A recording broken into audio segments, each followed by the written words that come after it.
Эта воровская власть считает вас рабами. Сейчас вы увидите выступление рабочего из Кара-Кодек-Мунай, где он говорит, что получает всего 150 тысяч тенге. Это меньше $350. Встает в мороз и холод, таскает трубы ради нищенской зарплаты. Сегодня нефтяники Кара-Кодек-Мунай пришли в Мангыстауский областной акимат и требовали встречи с акимом области Нурланом Нугаевым. Нугаев, как всегда, спрятался. Поддерживайте бастующих. Бастуйте и требуйте.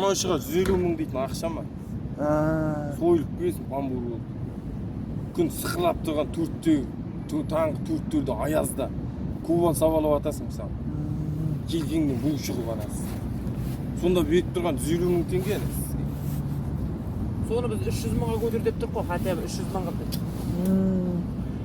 Бұлар бермейміз дейді, енді әкімге келсек, әкім қабылдамайды.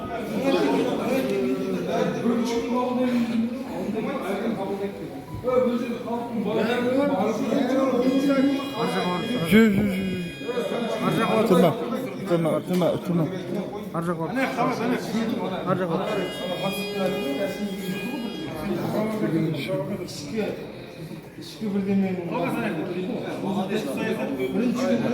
ұйымдастырып беруім деп сөйдеді. Содан соң маған анықтап беріп, есіге соны шақырып. Ішкі саясат жөнінде. Ішкиді олар ғой.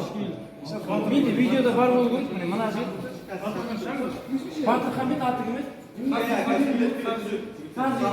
Хамет.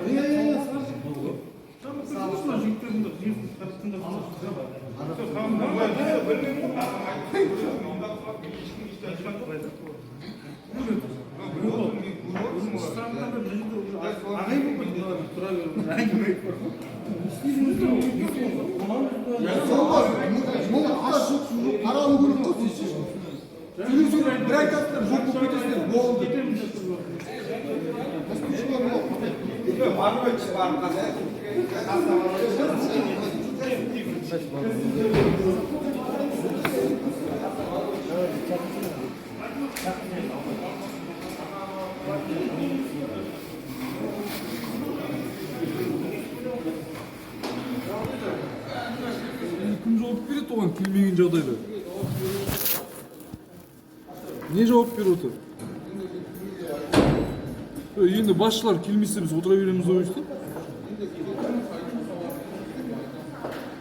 Таңертеңнен бір тұрып қайтатын уақыт болды ғой, Жабиттен кетті ғой.